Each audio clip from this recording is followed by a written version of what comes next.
Good Saturday morning to you. You found Buddy Saturday Sports Page live and local right here in the great city of Ocala. Sunny, hot Ocala. JJ LaSalva joins me. I'm your host, Tom Schmitz. JJ Summer in full effect. And it has been. Except in this studio. It's not that cold today, actually. You're okay? Yeah. Because I'm sweating. Are you sweating I'm waiting on this George Zimmerman verdict? I am sweating it out.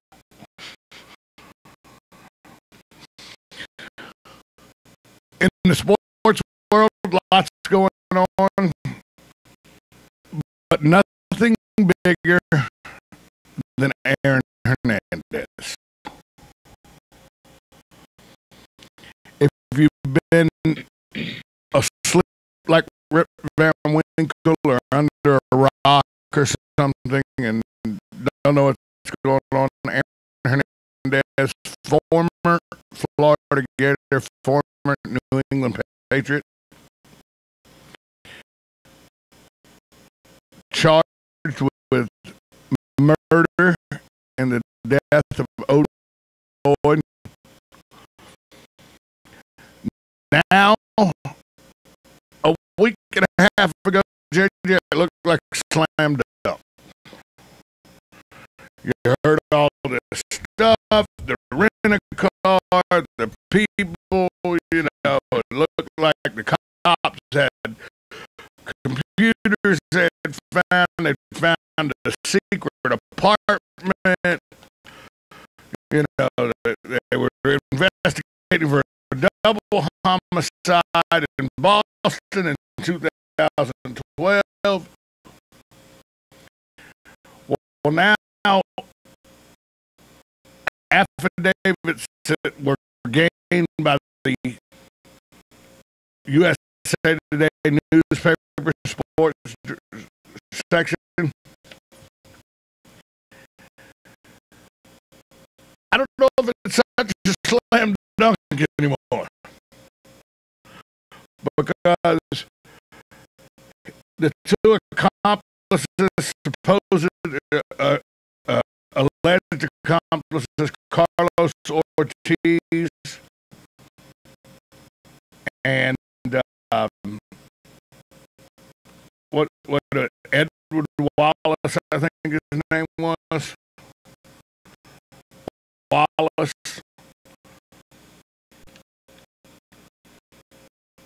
They've given statements to the police. Carlos Ortiz is singing like a canary. But his story just doesn't make much sense to me. I'm an eyeball type guy. You know, I give it the eye test. And this story, Ernest Wallace.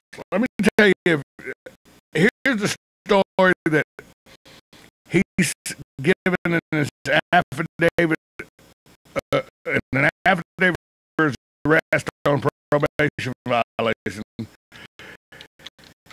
He admits that he uses PCP, alcohol, and marijuana daily.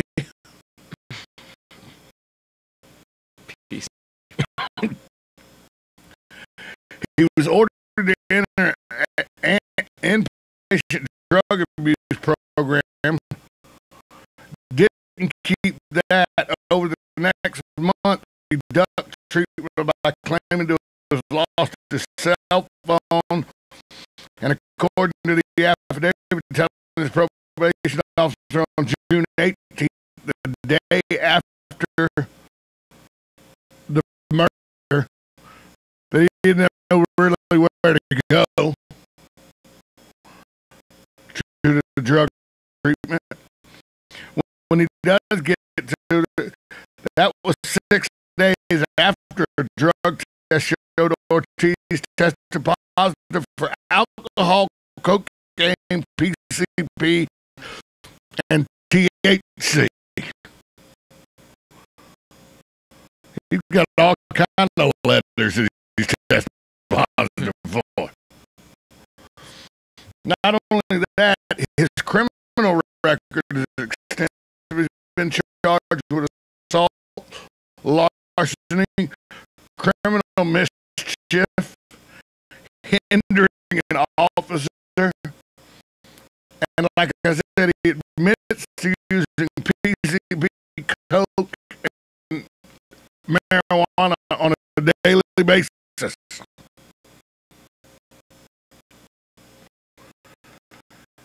I think there's big character issue problems there, but then listen to the story he told in the affidavit. He said that Aaron Hernandez went and rented a car, got him and Wallace to go with him. They lured Odin into the car. Then they just drove to this park. They didn't go out partying or nothing like people say they did. Drove to this industrial park. Then Hernandez, Wallace, and Odin all get out of the car, but Ortiz saw something bad happen, so I decided to stay in the car. They walk out of my sight. I hear laughing, then I hear a gunshot. Then Aaron Hernandez and Wallace come sprinting back to the car. I said, what happened? They said, nothing. Nobody talks about it. We go rent another car, then go to the apartment that Aaron Hernandez has that's secret from his house. We party there for a little bit. Aaron leaves to go get something to eat. He comes back. Then Wallace leaves for a period of 6 to 8 hours. Then he comes back. Then Hernandez says, I'm bolting. Goes back to his house. Wallace and I start driving back to Austin. And on the way back, Wallace says, oh yeah, by the way, Aaron Hernandez shot Odin while we're in the industrial park.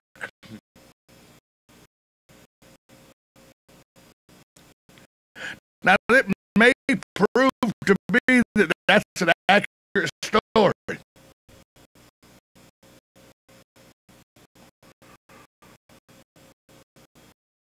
Doesn't sound like it's got any accuracy to me. When I'm just listening and giving it the listen to the eyeball test, it sounds like two guys that have said, okay, here's the story we're going with. Yeah. Well, Ortiz said it was too dark to tell who did the shooting. Yeah, but that Wallace told him on the trip back the next day. Right. Why didn't Wallace tell him that when Aaron went to get food? Or why did they discuss? You know what I mean?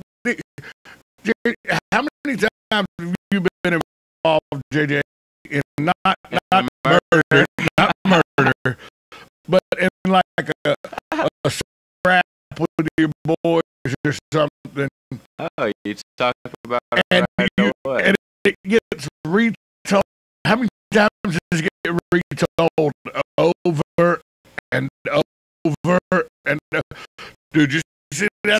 I busted him upside the head. Did you see what I did?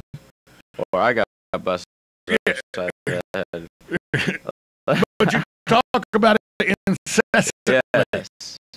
Everybody wants and to hear it. To talk about these guys are supposedly thugalicious and everything, they're going to talk about, you see what we had to cry and he peed himself, stuff like that. That's the kind of things they would say. But for nobody to talk about it until the next day on the trip back, he just said, "Oh yeah, by the way, Aaron shot him." Matter of factly, Yeah. Odin, our boy, dead. Like Aaron did it. Yeah, Aaron did it.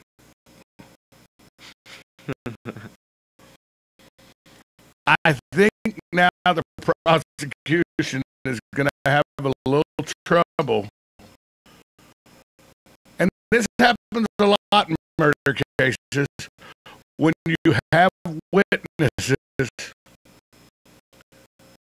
who have character issues and are a little suspect.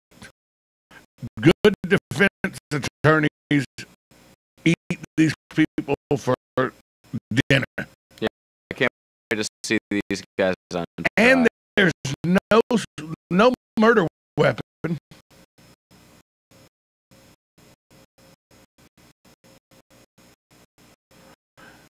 And by his own admission, I didn't see who shot who. He told me Aaron shot him. There's going to be a bunch of goofiness on the witness stand. Once again, and I'm not saying Aaron Hernandez isn't guilty. Aaron Hernandez may be guilty of these charges.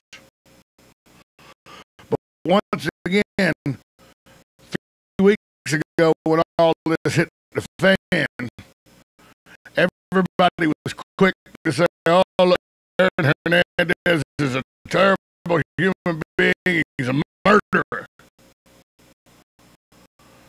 That's why I kept reminding everybody you must use the word alleged murder. Because this is still a long way from over. And as it gets longer into the process, you see more affidavits coming out of sworn statements and everything. This thing's going to take a little different turn. Like I told you, when you have two brothers fighting, if you only get one brother's side of the story, the other guy did it.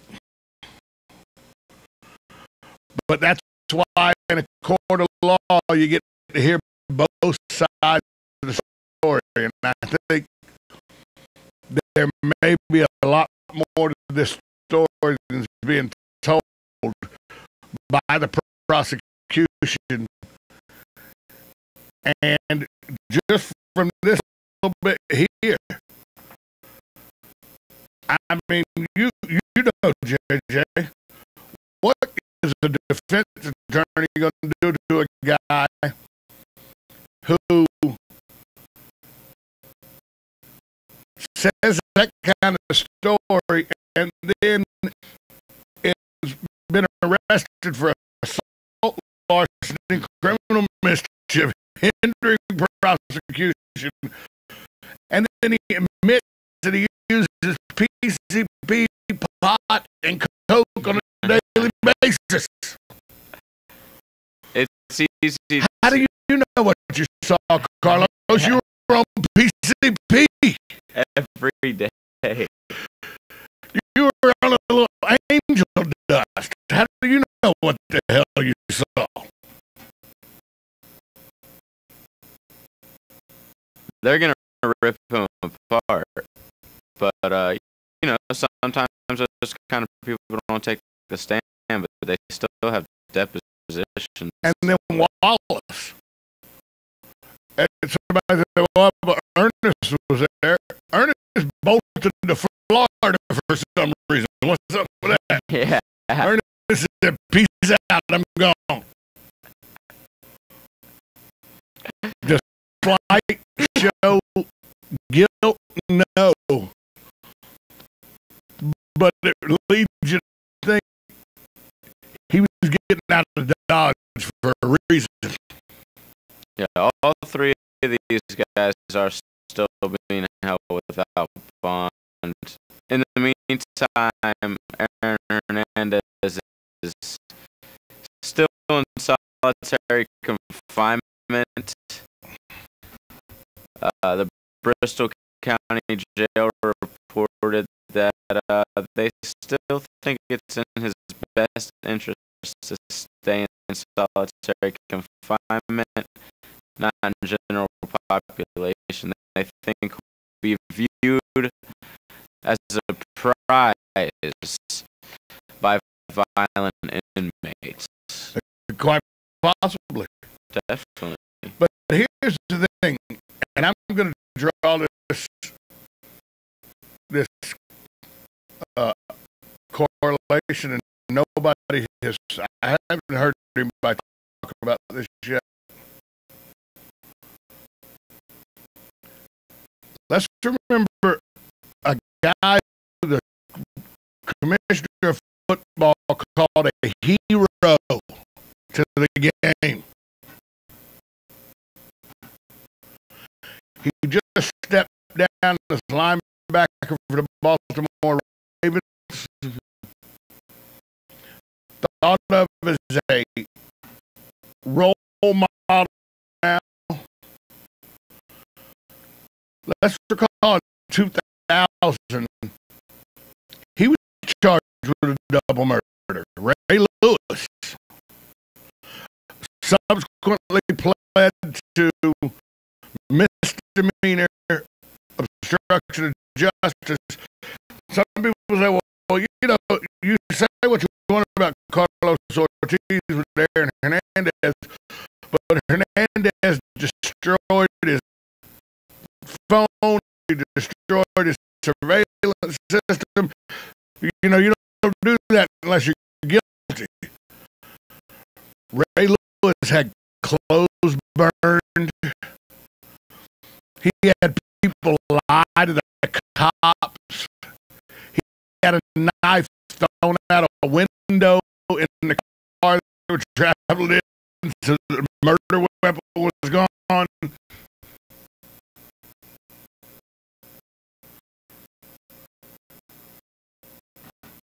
Don't say that you can't draw a correlation between the two. They both destroyed evidence.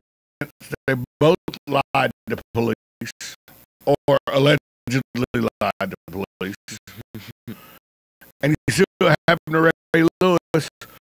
He got charged with misdemeanor obstruction of justice. Came back, was MVP of a Super Bowl. Was he MVP of the Super Bowl? No. But he was. He won two after that. 1-2 after that. Was the leader of the team.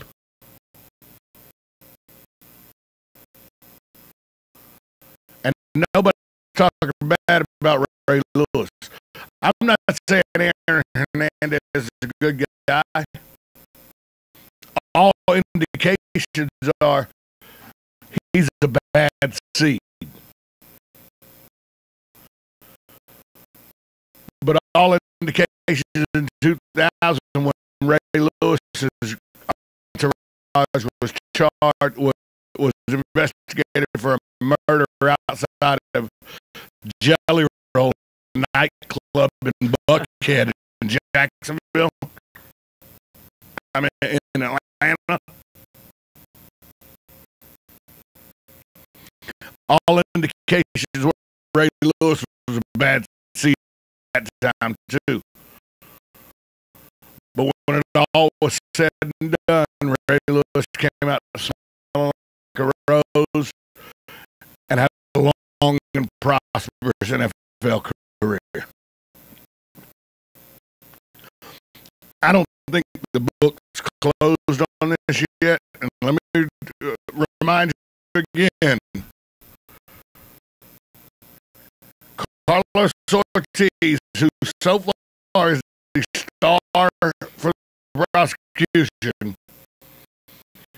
assault, larceny, criminal mischief, hindering of an officer, and admits to using PCP, pot, and coke daily.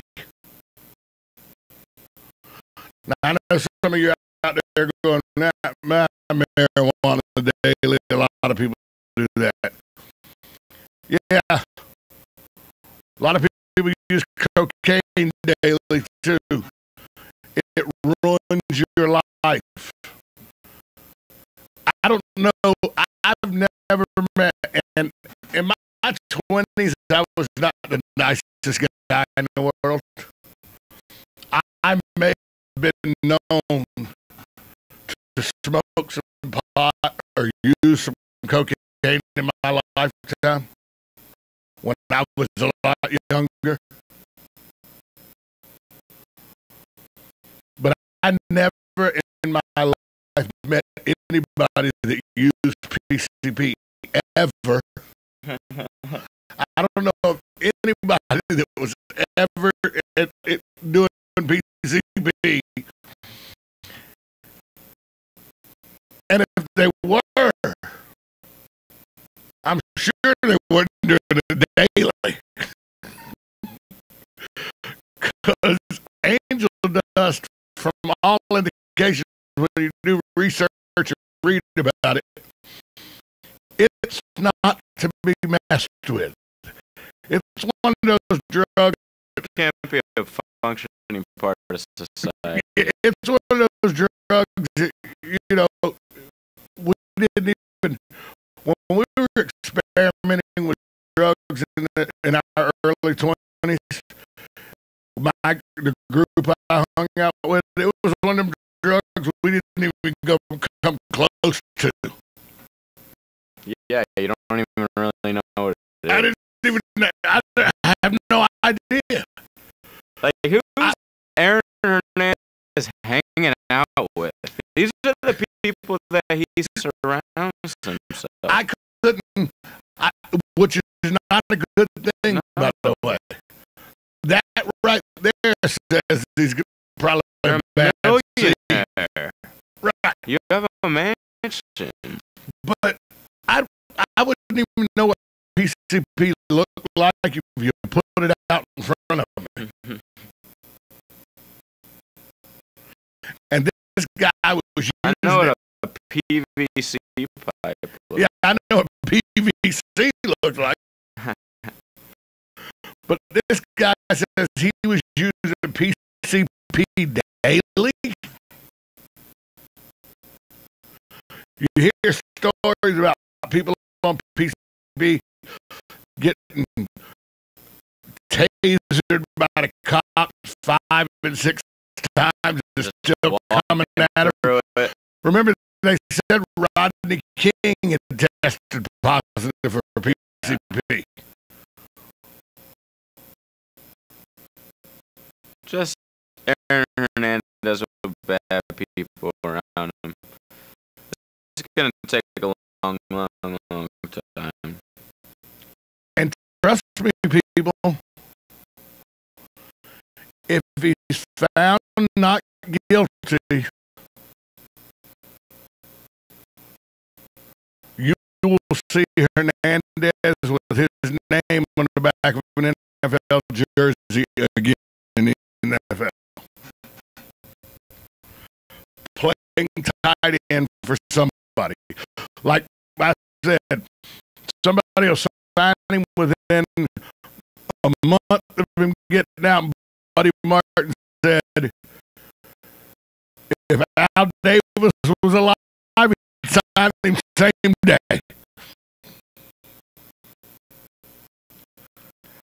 A lot more to this story.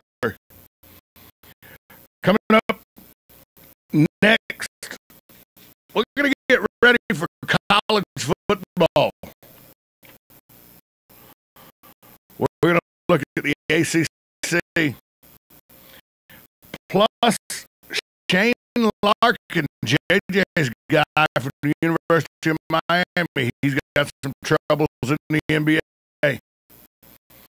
And Ron Artest, Meta World Peace, whatever you want to call him. He may be starting to become my favorite player in the NBA. And it's all-star time. We're going to talk about where baseball is at the all-star break. Well, plus, we'll tell you where Teddy Potter is at the John Deere Classic. And Dwight Howard, are you kidding me? All that coming up on Buddy Saturday Sports page, 1370 AM, 96.3 FM, streaming live at WOCA.com. The source.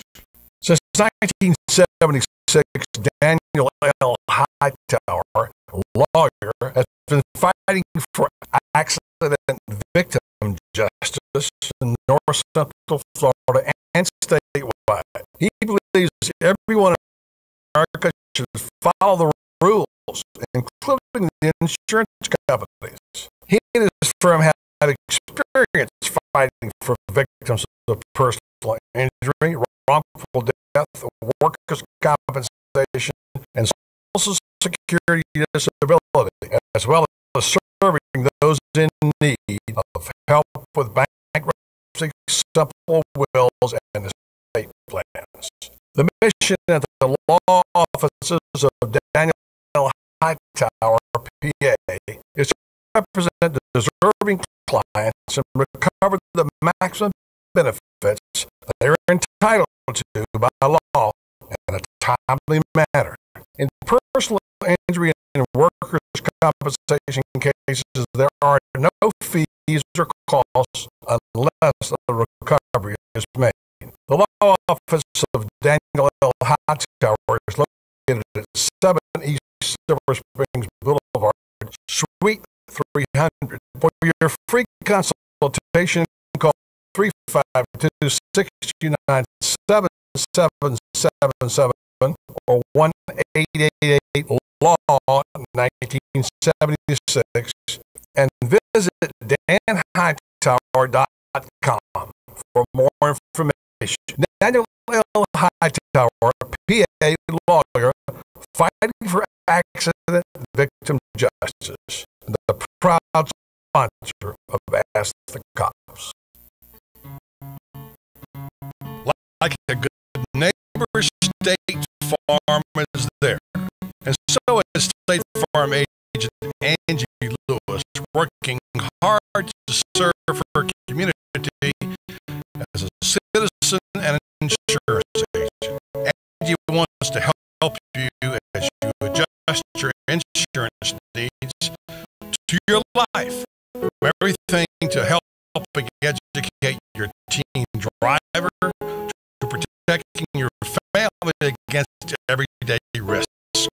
She wants to change the way you perceive insurance by developing relationships with their clients, which is why Angie and her staff are proud to be a part of so many good causes in Ocala. In turn, she has chosen to single out those who step up as leaders. Each month on the Voice of Ocala, Angie spotlights a good neighbor, saluting those who give exceptional service or do random acts of kindness to others. For this, Angie was written up at State Farm's National Magazine. Angie also supports local businesses with a regular biz buzz. The Angie State Farm Agency is located at 1122 Northeast 36th Avenue, where visitors are always welcome and the coffee pot is always on. Call your good neighbors State Farm Agency today, Angie Lewis, at 294 2444.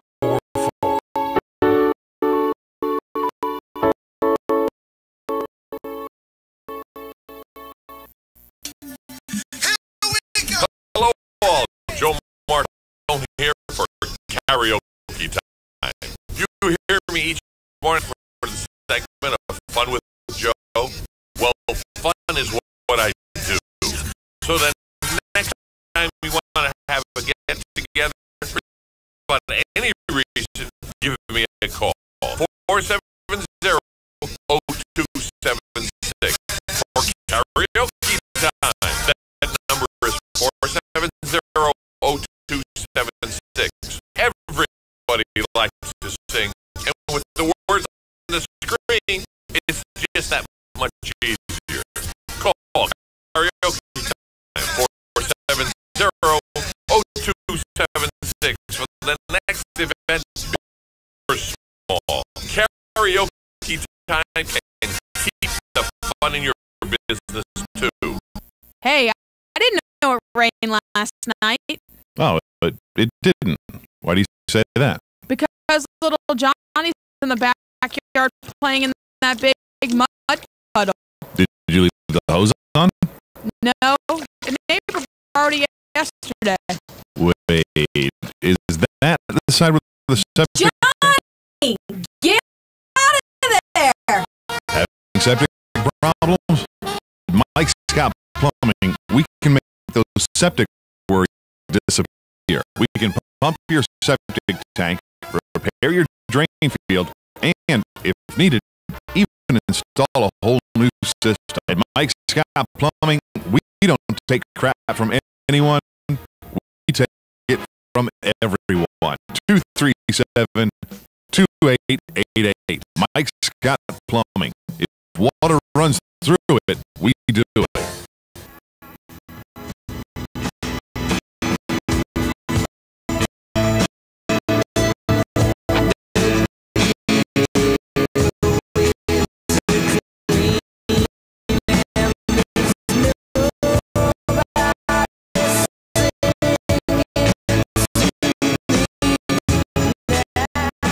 We're back on Buddy Saturday Sports Page. I'm your host, Tom Schmitz, along with J.J. LaSalva. Trying to get rid of NBA talk, J.J., but you just can't. Shane Larkin, 18th overall pick in the 2013 draft by the Atlanta Hawks. Then traded to the Mavericks on draft night. Broke his ankle during a summer league practice. Could miss 2 to 3 months. Yes. Not good news for Shane Larkin to start his career with the Dallas Mavericks. And also news the day before that for him when he found out the Mavericks are signing Monte Ellis, who plays point guard, to a 3-year, $30 million contract, which is basically saying we drafted you to be the backup. Right. But last time I remember a high draft pick like this breaking his ankle this early in his career? A guy named Grant Hill, and he never got over that broke ankle. If Shane Larkin has the same career as Grant Hill, it'll be a success. Well, yeah. But Grant Hill was supposed to be one of the... He was a higher pick than 18. Right, but he was the first round pick. He broke his ankle early in his career, was dogged by that ankle injury pretty much his entire career. But he could be back before the season starts, so we'll see what happens. Speaking of not wanting to come back to the NBA, a guy that is fast becoming my favorite guy in the NBA. Meta World Peace, Ron Artest said, I don't want any team to make a bid to pick me up off waivers. Not the Knicks, not the Nets, not our neighbors at the Staples Center, the Clippers. I don't want to really play for anybody. I don't want to go anywhere. I want to either play in China or coach or play arena football. He said China is way more adventurous for me right now. I'm playing in Madison Square Garden. He said, you don't live twice. You're not 33 twice. You won't be able to play in China at a good level again. I won't be able to play in China again, averaging like 40 or more points. That would be fun. That is red. Of course, it could all be just an entertaining bluff from World Better Peace. The Lakers still have to pay $7.7 million for next season. And if he's claimed off waivers via the bidding process, if a team puts a bid on him and he chooses to retire rather than report, he would put his entire salary that the Lakers owe him at risk. But should he clear the 48-hour waiver wire, then he's an unrestricted free agent, can do anything, and the Lakers are still on the hook for $7.7 million. Tomorrow is when we find out. Right. Start on Friday. But I just think it's great. He said, China, that I'd like to go to China or coach or play arena football. Like they just put him on a team right away. Yeah. And They would. some arena Yes. team would put him on team right away. Oh, yeah. I like how he just says, I could average 40. You know, it would be fun. Oh, yeah. You don't hear players say stuff like that. J.R. Smith, if you remember, he went over to China and during the lockout signed one of those really crappy contracts where he couldn't leave. Come back, right. Yeah. But China was the only country that pulled that off when they got these NBA But didn't he stars. score like an That's what I'm outrageous amount of saying. money? If you over there. see these highlights, they're hilarious. They're allowed to have 2 foreign players on on each team. Stephon Marbury still plays over there. Stephon Marbury has done it. Steve Francis has done it. Gilbert Arenas was over there. Of course, he was playing card games. But Stephon Marbury is like a god over there now. He's won a couple titles with the Ducks. But there's highlights of J.R. Smith scoring like 60, 70 points in these games. World Peace has spoken to Yao Ming, his former Houston Rockets teammate, about joining Yao Ming's team, the Shanghai Sharks. Ooh. They played together in Houston. So, is Yao Ming playing in yeah, for the Shanghai Sharks. Wow, good for him. I know.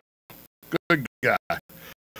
All right, so that's it. Let's put the NBA to bed. Can we put the NBA to bed now? Yeah, we can. Okay, the NBA is dead. But You know that what? just shows again why Meta World Peace is one of the funniest people. You know what is heating up, though? Here we are at the halfway point of baseball. 2 more games to go tonight and tomorrow. We're at the All-Star break. And the American League is pretty much shaping up like I thought it would, except in the West. You got Boston, Tampa Bay, Baltimore, and the Yankees all with winning records. At least 9 games over 500 in the East, but Boston's got the best record in baseball, 58-37. I think they're the best team in baseball right now. Correct. Detroit, 51-41, leads the Central, and Cleveland's 2.5 back, and then it goes to 7. The Oakland A's,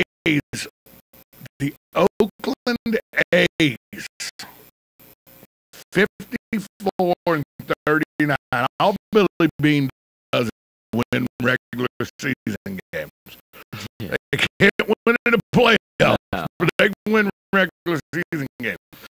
So out of everything, Jay, are you pretty much, you think that the end of the season will be in division-wise the exact same way that it is in the American League right now? All-Star break? With the West, it's a toss-up between Texas and Oakland, but it's more interesting to see, to me, the disappointing teams in the American League. The Toronto Blue Jays, I picked them to win the East. They're in the last. They're 44-48. Chicago White Sox. They're really bad this year, but number one, the Angels. Like, you know, like 44 and 47, 9 games out. they spent bazillions of dollars. Got 2 biggest free agents the past 2 years, including big time pitchers, C.J. Wilson, people like that. But you got Pujols and Hamilton, and Trout, who's supposed to be the next big thing. Y'all are 44 and 47. You're 9 games behind Oakland in the West after 90-something games. Well, here's what I'm saying. Because it's the West, if they went on a 10 or 11 game winning streak, they get right back in this thing because it's the West. Right. So I'm not ready to sell the Angels out, but I think it's going to end up this way. I think, my opinion, Boston wins the East, Detroit wins the Central, Texas wins the West. And then I think the two wild card teams are the Tampa Bay Rays and the Baltimore Orioles. Yeah, that's I think both wild cards come out of the East. And people say, what about the Cleveland Indians? They're in front in the wild card right now.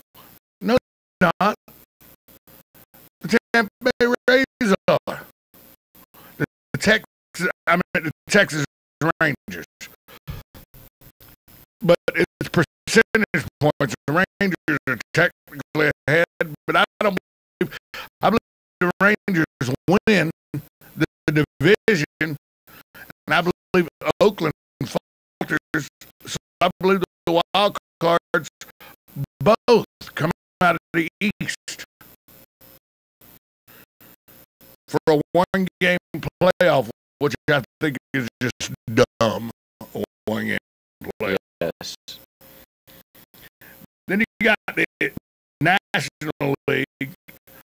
Right now, you got the Atlanta Braves sitting at the top of the National League East, 53 and 40. Washington, one game over 500 in second. You got St. Louis at 56 and 35, one game in front of Pittsburgh at 55 and 36. And the Reds at 52 and 41, 5 games back. And then in the West, who cares? West Arizona's winner right now, 49 and 44, 2.5 games in front of the Dodgers. But look out. The Dodgers, a month ago, were the worst team in baseball, people thought. You put Yasiel Puig on there, he gives a little boost, and now everybody for the Dodgers is hitting, they're pitching, everything's going right for the Dodgers. By the way, the Dodgers still stink. They're 46 and 46. They got themselves to 500. 7 and 3 in the last 10 games. Yeah, they're beating up on these crappy West. You know, like Which the is West all they have is to do to win. horrible. But all the Dodgers have to do to win the West is beat the West. You know, World Series champion San Francisco Giants, 42 and 50. Think about it. And a half back. Think about this. The Arizona Diamondbacks in first place in the West would be in fourth place in the Central Wow. and would be in they'd be second in the East. Right. But they'd be fourth in the Central and second in the East. The East has been very. You knew that the East would be weak when you have the Mets, Miami, and Philadelphia hasn't played well the last couple of years. But Washington, people expect them to be a new thing. They're only one game above 500. struggling. Last night, Strasburg 8 earned runs against the Miami Marlins, 2 innings. He's 4-7 this year, I believe. They're just not playing anywhere like we thought they were going to. Well, I think it ends up with Atlanta winning the East. Yeah, they have a 6-game lead right. I think St. Louis wins the West. I mean the Central. And I believe the Dodgers will win the West. And I believe the 2 wild card teams are both coming out of the Central. I think it's going to be Cincinnati. Pittsburgh and Cincinnati. I could think see you're going to have the wild card. Dodgers somehow getting that spot. I think you're going to see the wild card teams, but this year both come out of the same divisions: the Central and the National League, and the East in the American League. I think that the National League this year is really not good. It's not a good league. But I think St. Louis is the best team by far in the National League. You know, speaking Every of baseball, hitter on that team, man. speaking of baseball, I'm a National League guy. I'm not an American League guy. I'm a National League guy. But I got pointed out to me by a friend of mine who was a Boston Red Sox fan. Something ludicrous. In 1971, I believe it was, or 72, the DH became into existence. Maybe 73. I don't know. Check it, DJ, when it was. It was 72, 73. The DH became a offensive position in the American League so that pitchers couldn't hit. So that pitchers couldn't hit. 73. 1973. So it's 40 years this year.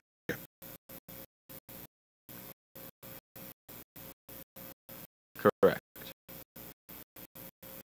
And people, you got the riders, the American, the riders, the American baseball riders who vote for the Hall of Fame. Right.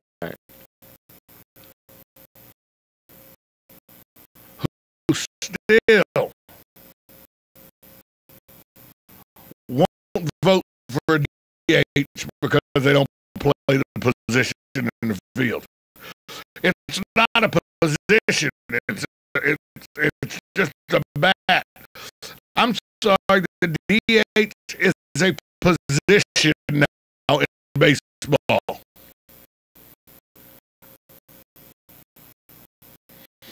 It is a position that sometimes is the most important position on a ball club. And for there to not be a DH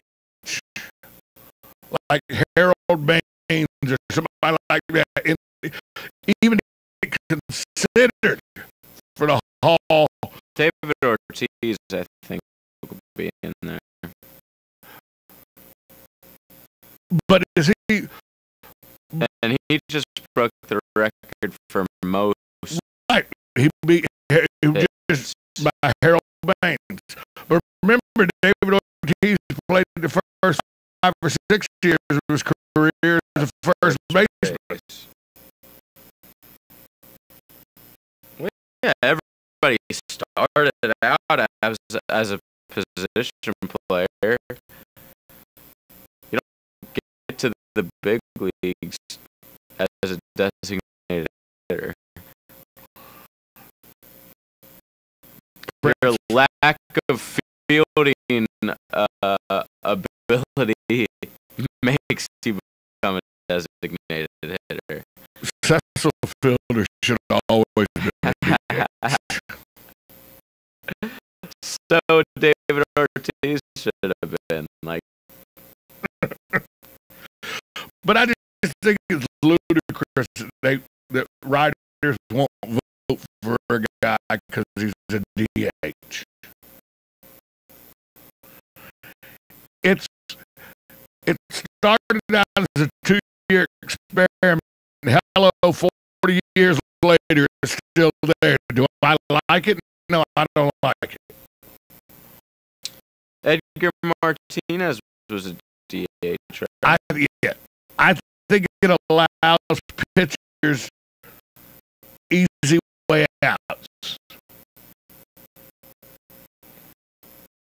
I like the fact that a pitcher in the National League has to face the music if he throws at somebody. He's going to have to get in the batter's box. He's going to have to know what it feels like to get a fastball in between the numbers.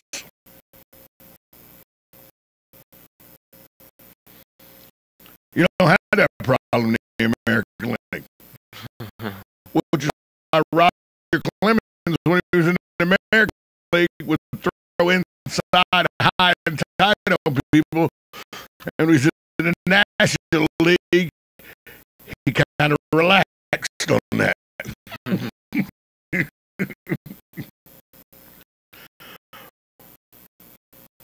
So, but the DH, it's part of the game now. It's been there 40 years. Players should start getting their just due for being DHs.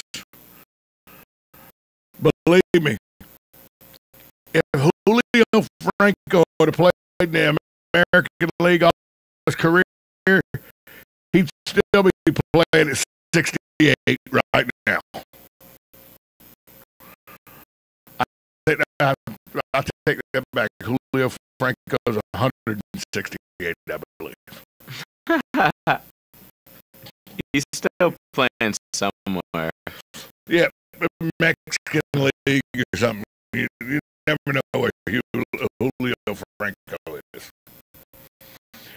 We're going to take a break. When we come back, Ira Schofield of the Florida State of the Tallahassee Democrat talks Florida State, gets us ready as we're going to discuss college football.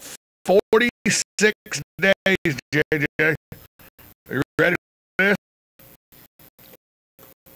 46 days, 14 hours, 29 minutes, and 30 seconds. Okay. Till opening kickoff of college football. We'll talk to Ira Schofield next as he joined Buddy earlier in the week. And then we'll break down the ACC on Buddy Saturday Sports Page, 1370 AM, 96.3 FM, WOCA, The Source.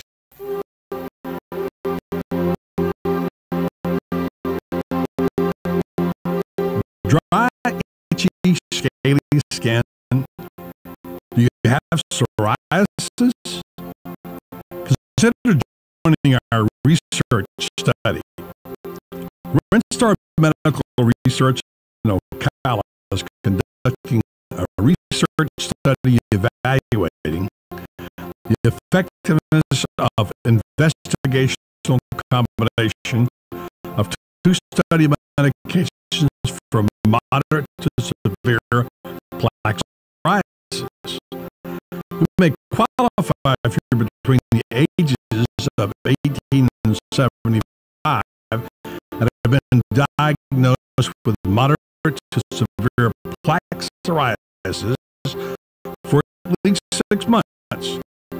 For more information, please call Renstar in Ocala at 352-629-5800.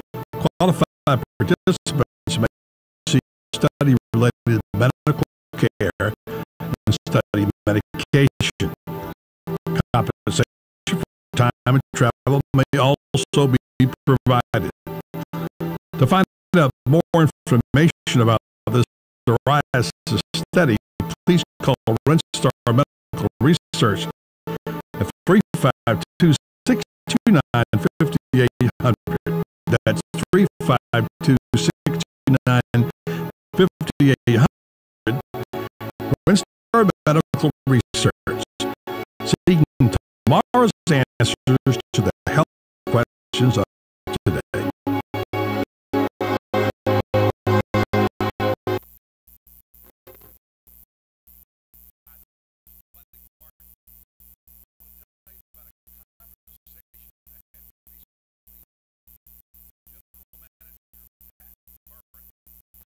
A great family atmosphere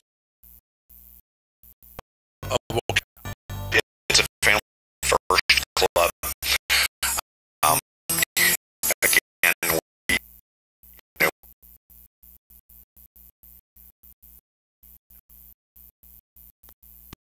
types of memberships, but obviously the one that attracts the greatest level of interest is our family. And the reason for that is we have a little bit of something for everybody. I mean, we obviously have a world-class golf course. We have 7 tennis courts here for all levels of tennis players. We have a near Olympic-sized swimming pool. We have a fitness center that's second to none. We have state-of-the-art equipment in our fitness center. Country Club of Ocala, where the facilities are all a family would ever need. For more information, call today at 352-237-6644. That's 352-237-6644. Country Club of Ocala, proud sponsor of Monday Gator Report and Gator Talk Thursday right here on the Source. Hi, this is Brad. I wanted to take a moment to talk about a serious issue. In the next 5 years, the aviation industry is projected to have a shortage of commercial pilots. Now is the time to start training. Ocala Flying Club has started a scholarship for the youth of Marion County ages 17 to 24. The club donated up to $4,000 towards the pilot's license. This will help get the student on their way to obtaining their commercial pilot license. If this sounds like something you would be interested in, or if you know someone that would be, please contact Ocala Aviation Services, 861-7484.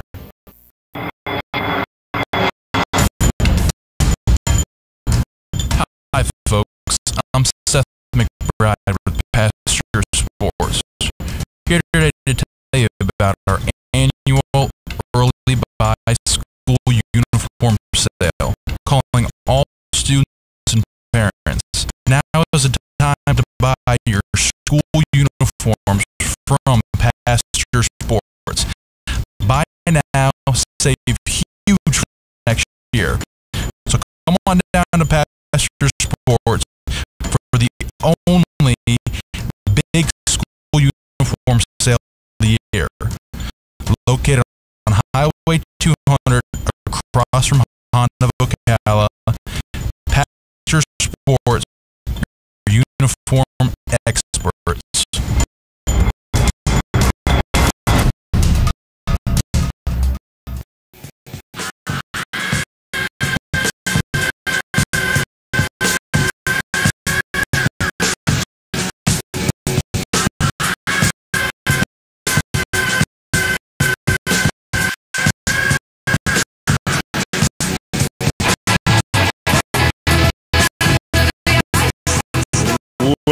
back on Buddy Saturday Sports Page. I'm your host, Tom Schmidt, along with J.J. LaSalva.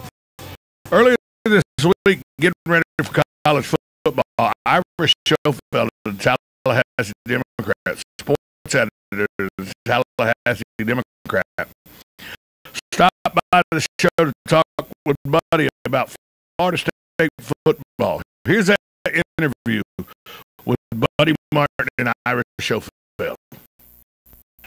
Time to talk a little FSU football. We had a chance to visit with Coach Jimbo Fisher and the gang up here recently out of the Country Club of Ocala and the FSU Day, and we'll get the man who is the man on FSU football. He's a sports editor. I didn't realize Ira had. I didn't realize Ira had been promoted as a sports editor. Maybe I just missed that. Our friend Ira Schofield. Ira, how you doing? I'm good. I appreciate it. When did you get to be sports editor? Did I just miss it the whole time? It's been a little while. I'm sorry. I almost introduced you inappropriately. I give respect. I give respect. It's funny. I haven't even changed my voicemail, and so I've had a couple of people correct me on that. But if I could figure out how to change my voicemail,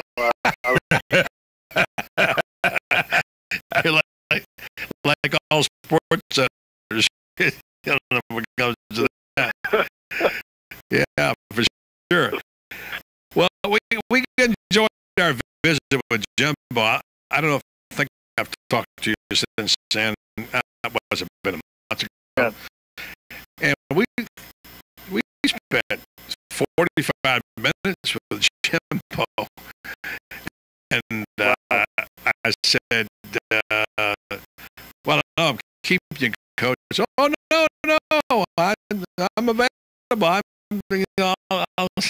He was waiting on going to a meeting, obviously. Everything to do, stuck for wasn't because we were so great.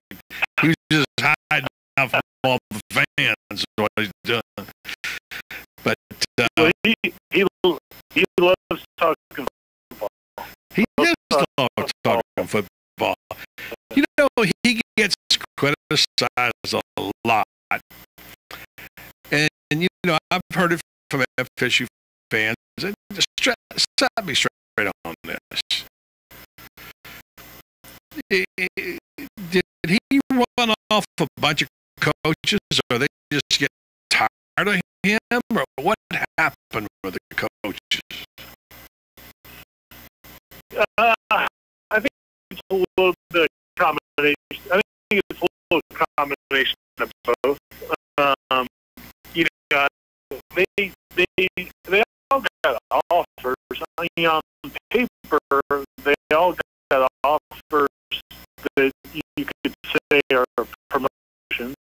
The only one that was really a lateral move was James Coley going to the offensive coordinator at Miami. I think that's a big one that really, stuck in a lot of people's craw just because it was going to Miami. Yeah. Also, it was a lateral move into Miami. But the big thing there was he wants to call plays, and Jimbo Fisher is not giving up play calling duties on game days. So that's understandable. So they all kind of make sense. I think the reason people think there's more to it, and there probably is a little bit more to it, is, they all, anytime you get a job offer, you're weighing the opportunity versus how much do you like your current job. you know, and none of those guys chose to stay is a little bit surprising. You know, I think people, you know, Florida State's a great program, and it's a great school, and there's a lot of resources here, and they've been doing a good job in recruiting, and the program seems to be going in the right direction. Why did none of those guys stay? And it wasn't all about money. Yeah. So I think there's something to it. I think he's a hard guy to work for, and he'll admit that. I mean, he's talked about that. Look, you know, I'm demanding, and he feels like the coaches he's got now are guys who come from the same mindset. There, a lot of them are guys that have either worked with Nick Saban or worked in programs influenced by Nick Saban. So I think they feel like this is going to be a better staff in terms of the coaches knowing how demanding he's going to be. Well, we had a nice conversation about the quarterbacks, and I was really shocked to hear him say, I said, were we a little surprised Jay Manning got drafted in the first race? He said, absolutely not. He said he has tremendous talent.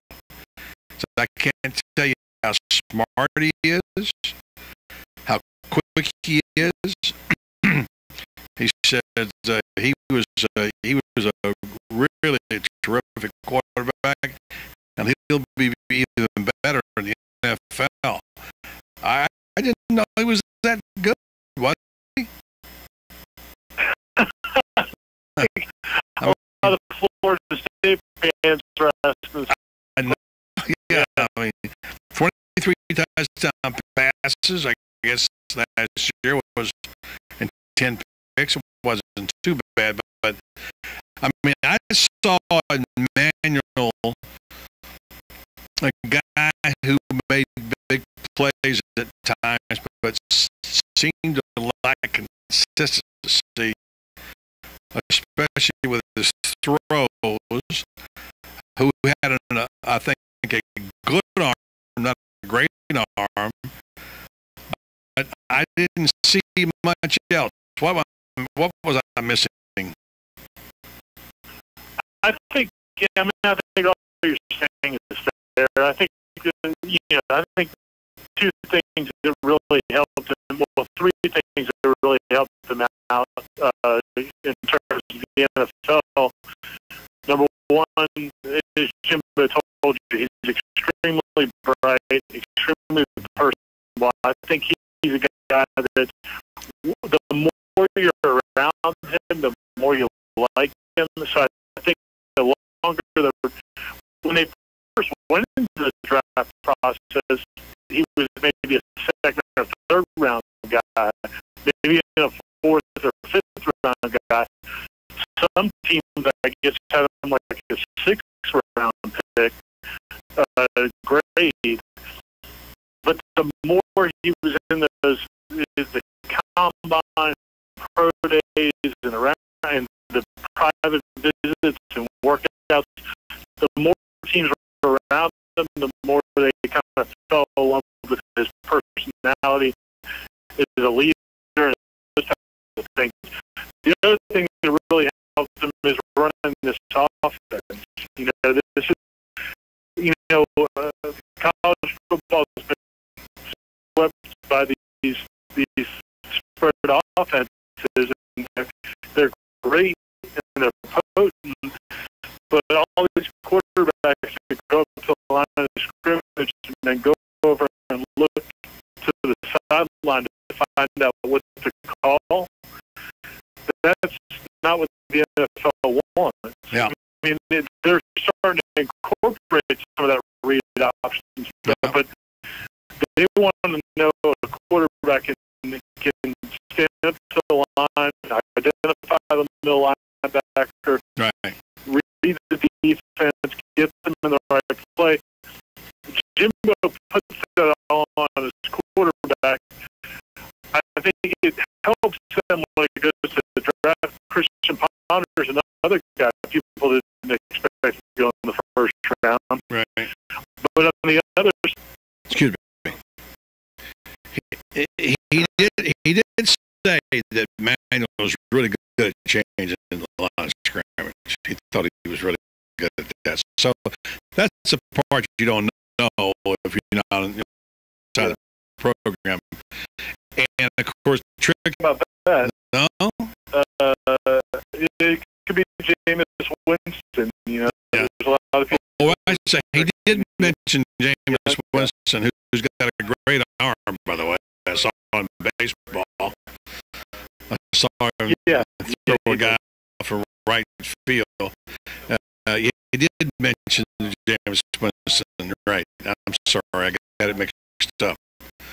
James and Jake. yeah. So, Jameis is the guy that Jameis had a really good spring game, but Jake was Mr. Everything coming out of high school. But you know, I think it'll be a good competition in the fall. The schedule looks rather interesting this year. I mean, it's a little more difficult with some new names on it. We talked about this a little bit more last time. You know, you got Bethune in there. Everybody has to have a couple of those. I hope, which by the way they can move the ball on you. But when you throw in those Pittsburghs and those Syracuses, even though they're not great SEC programs, they've got really great backgrounds, and of course they got a lot of great college football culture, and it's a pretty nice little schedule now, which I think is what they need. Yeah, I think it's definitely, and you know, the way their schedule set up is right now. You know, they've got Clemson, Florida, either on the home or at home or on the road. You know, I think most Florida State fans feel like the years Florida State's going to maybe make a move or make a splash nationally. Those years when they've got Clemson and Florida at home. Yeah, they had the opportunity last year. Yeah, and last year they didn't cash in. They let Florida beat them here. But you know, I think most Florida State fans feel like going into a year like this where they're at Clemson and Florida on the road. You know, you said Pitt Monday night. That's going to be a challenge, especially with the new quarterback. But even if they get past that, then you got Clemson and Florida on the road. You know, they haven't won at Clemson in about 12, 14 years, and it's always hard to engage, obviously. So I think most Florida State fans figure if they could get out of this regular season with 2 losses, I think they'd be okay. Need to go and get a piece of that rock like somebody else did already. You know? And you know, you mentioned something. You mentioned something really interesting, and just out of the heck of it, if you have some time, just flip through the schedule. You'll probably know by heart and see what the best last years of FSU football were? Because I have discovered this, that the even years are Florida's years. Those are three national championship years, even years. And so there is something that's scheduled in those years for sure. And but I think it will be. Now the defense is supposed to be pretty good. He's got a quarterback from Ocala he likes a lot. Yeah, he does. Yeah, he said he said he thought he could really play, and even said he thinks he might even be a possibility of maybe a future NFL player. So, TJ Williams. Yes. Yes, he likes him a lot. He said so. He seemed pretty positive about that. So it sounds like you're starting on a positive note right now. Of course, it's July, and everybody's optimistic. But where are they falling in the rankings? 11, 12, somewhere in there, probably. Yeah. Some people might have them a little higher, but I'd be surprised if they're. I'd be surprised if they're inside the top 10, probably just outside. Is there any excitement about FSU football? There's excitement, I think, about Jameis Winston, the young quarterback. If he, there's so much hype on him right now partly because, like you said, what he did in baseball. Mm-hmm. He's such a freakish athlete. So there's that excitement. I think if it wasn't for that, there wouldn't be a lot right now, just because of the disappointment last year. It's hard to say that, though. About in 7 years, mm-hmm. They did win a bowl game, a BCS bowl game, right. And done in over a decade. So he points to those things. Yeah. Of course, the fans will say, well, you lost at NC State, yeah. with an Illinois in a bowl game, and he beat Georgia 6-6 Georgia Tech in the ACC championship game. So who did you actually? Let me ask you one more question, just for the heck of it.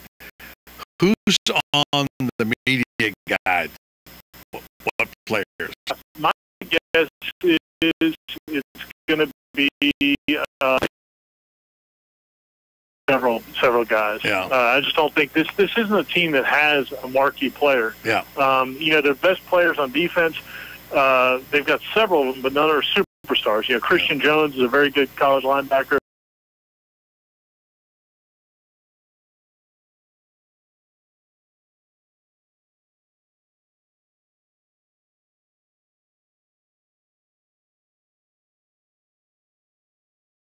LaMarcus Joyner's a very good college defensive back, rotates his receivers and spreads the ball, and they don't put up big numbers.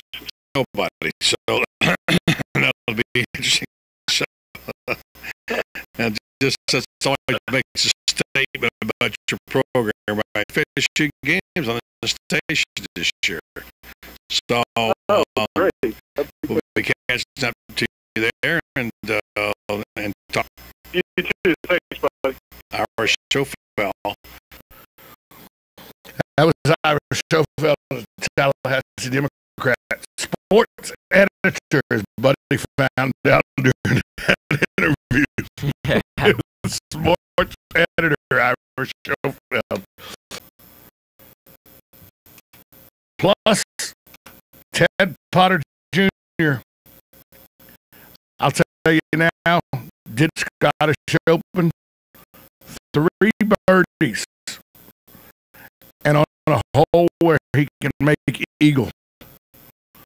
Phil could maybe go 5 under in the last 4 holes. Scottish Open right now on TV on the Golf Channel. European Tour. JJ knows everybody on the tour. We're going to take a break. When we come back, we're going to talk ACC football. And then, are you kidding me, Dwight Howard?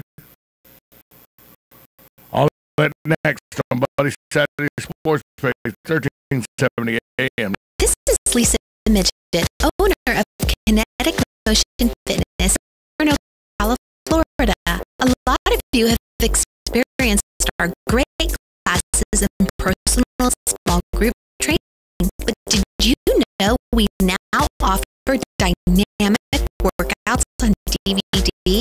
These high-quality, locally produced, effective DVD workouts go where you go. Going on vacation? No problem. We can go with you. Friends and relatives out of town who are jealous that you get to come to KMF? No problem. We ship anywhere in the United States for free. Our great lineup of 4 DVDs includes Kinetic Achieve, Kinetic Couples, Kinetic Core, and Kinetic Campus. 4 great workouts for the entire family on DVD. Sound interest schedule and come see us. We're only 5 minutes from downtown, across from the Skylark Plaza. Visit KCOM for more information.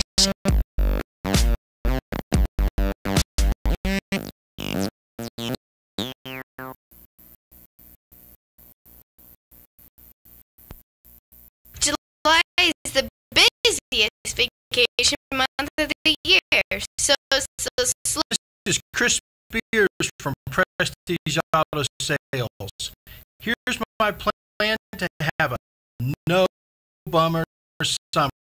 Trade in your bummer of a clunker today, and I'll give you top dollar for your trade-in.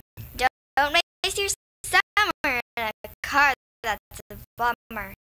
Get top dollar for your old car today. Are you bummed out over bad credit? Don't be. Our For the People credit approval process wants to turn your frown upside down and help you get approved for a nicer, newer car. Don't waste your summer in a car that's a bummer.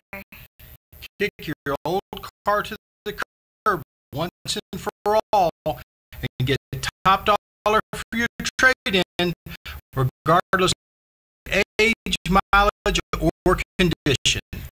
Right.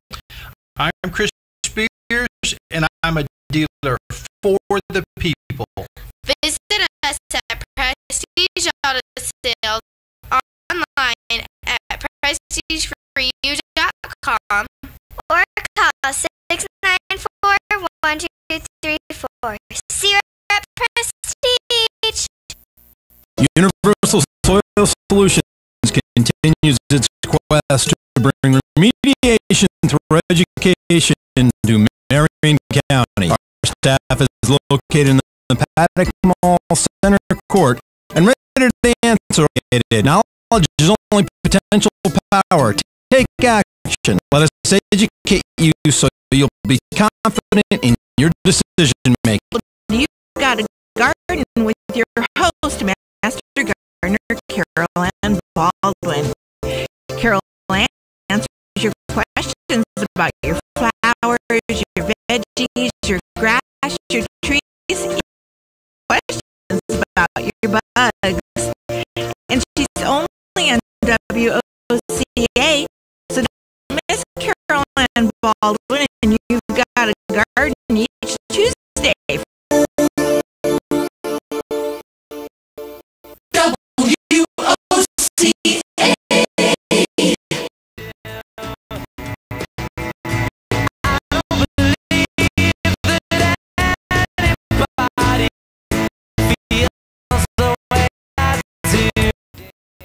JJ, 46 days, 14 hours, 10 minutes. So let's break down the ACC. Let's go down the roster. Is that so South Carolina versus North Carolina? I think that's the first Thursday night. Troy State is the first game of the season. Just Troy, by the way. Right. Well, it was Troy State. Yes. Back in the day. All right, so let's go through the look. Pittsburgh may be pretty good. Pittsburgh and Syracuse are just interesting because this is their first year. Virginia, we don't need to talk about. So basically, we need to talk about Virginia Tech and maybe Georgia Tech. So let's start with Clemson. And by those class things, of the you know, I predict Clemson wins the ACC this year.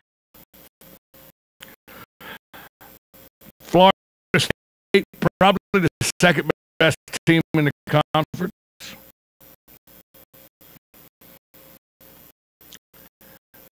Clemson, the only problem, they could easily win the ACC. They could go undefeated.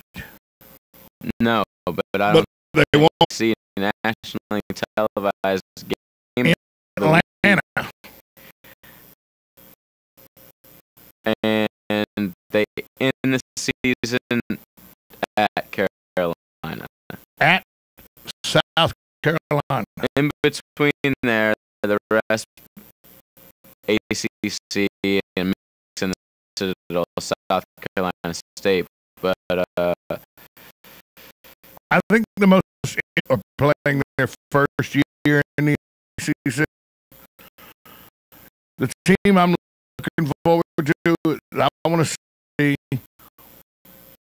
how much farther Al Golden has progressed at the University of Miami.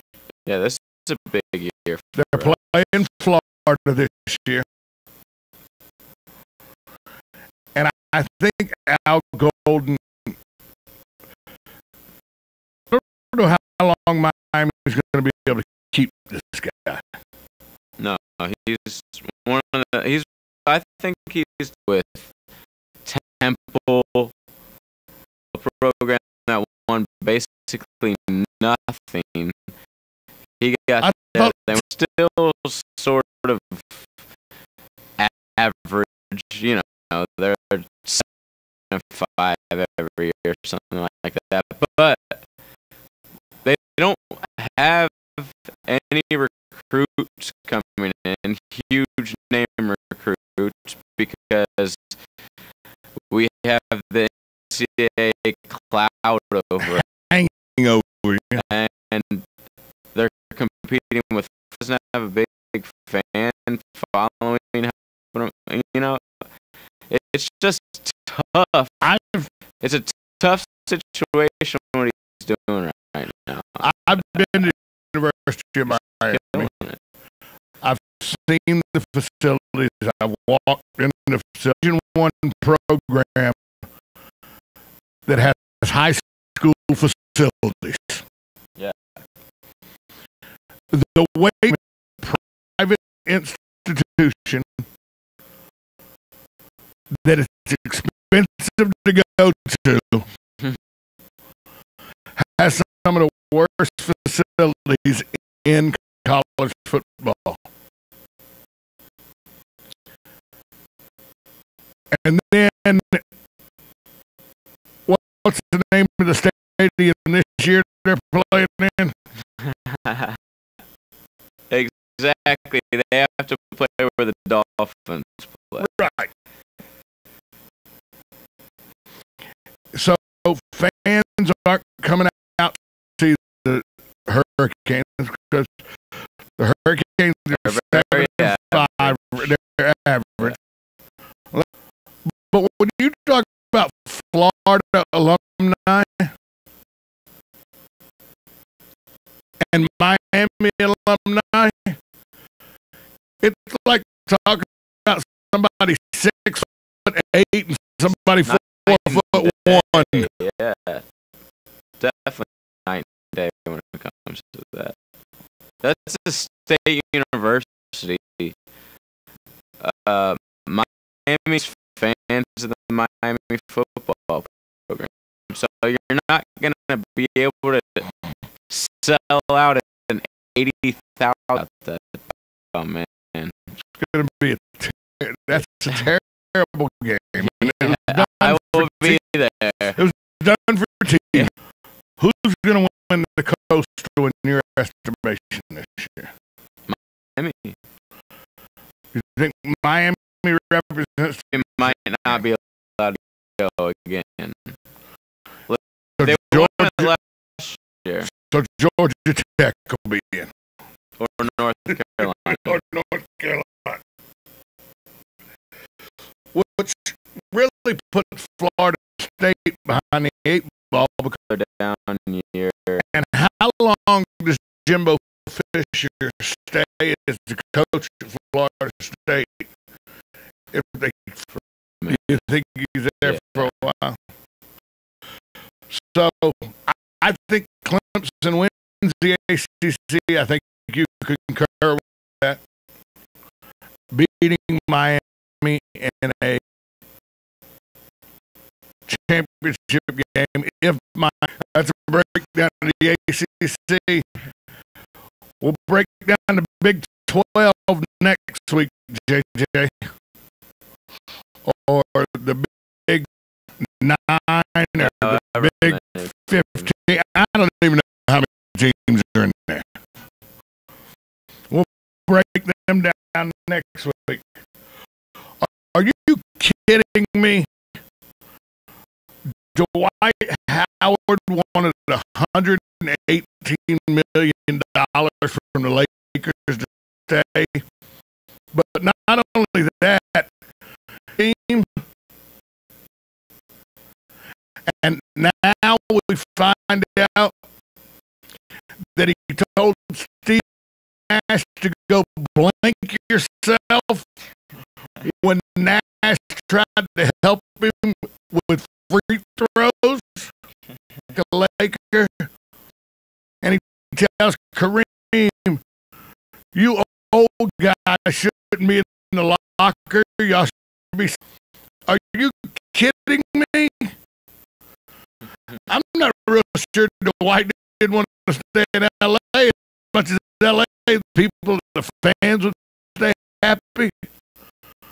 But secretly, I'm not real sure Mitch Kupchak and the Buss family, and he told Steve Nash to go blank yourself when he tried to help with free throws. Now they have a lot of money for next. I'm Tom Schmidt, and have a great weekend.